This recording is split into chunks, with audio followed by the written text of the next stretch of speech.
So I'm on a 2017 Beetle and it's got the 1.2 TSI lump in it, which is what I'm about to show you is the same as the 1.4 and the 1.5. So I just want to show you the best way I know of pinning them box belts.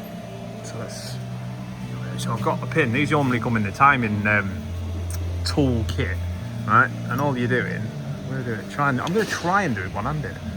So I've got my 16mm on there, right? And you just literally line it up, poke it in, and then your tools out, and we can flick the belt off. Bosh, right? And when you want to fit the belt, and obviously I'm replacing the belt because I'm replacing the cam belt.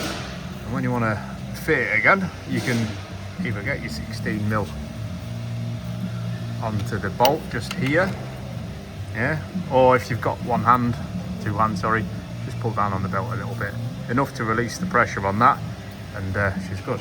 So that's all it takes, and that releases the pressure, and then you can just flick that out. Doing this one-handed as well. Look at that.